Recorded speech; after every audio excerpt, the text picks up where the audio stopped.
This is Reid Bartles and James, task D2. Here we have the schematic, starting with the Arduino 5-volt circuit. We have the Arduino with a jumper connected to the 5-volt going into the tactile switch, through the tactile switch into slot number 16 on the relay, and then slot number 1 on the relay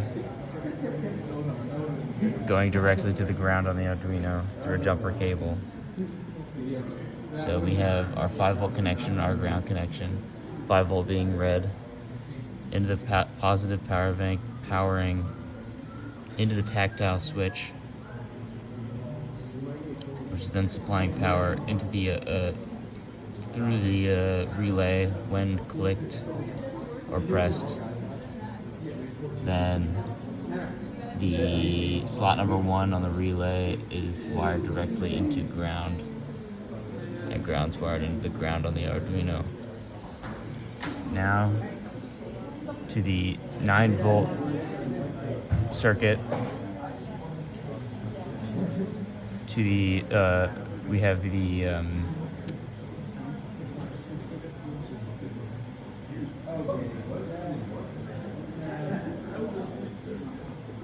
positive end of the motor connected to slot number 9 on the relay, so that power can be provided to it.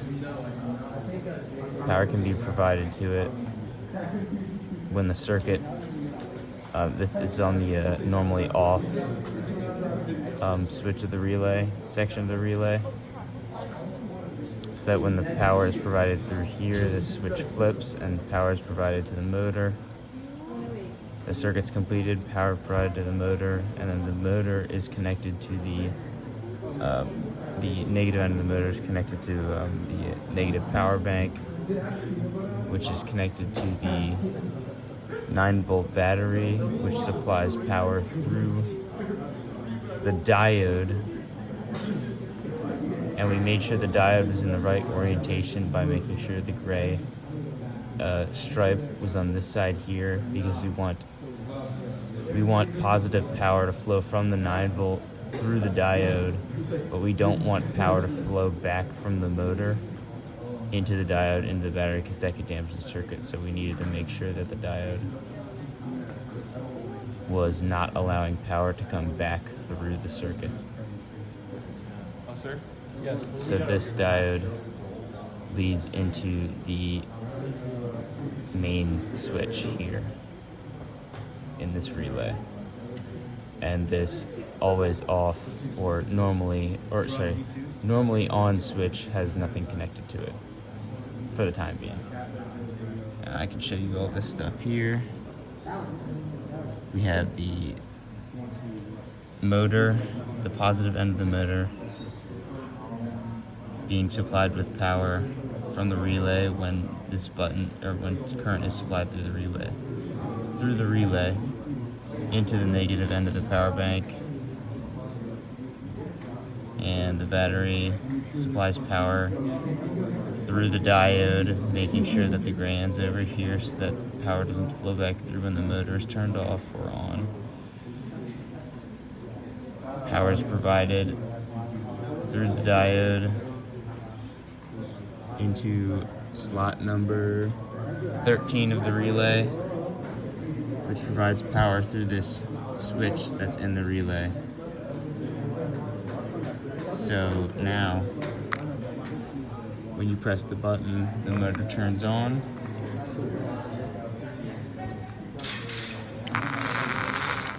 And basically what's happening here is pressing the tactile switch allows power from the 5-volt Arduino to flow through this relay. And that 5 volts, it allows current to flow through the relay. And the fact that current is flowing through the relay triggers the relay to complete this circuit here and flip the switch between the diode and this power here to the motor, thus completing the circuit. If you can hear that switch causing the motor to spin. And the diode prevents current from coming back through and going into the battery. Now, move the wire from the normally open position to the normally closed position. The motor turns on,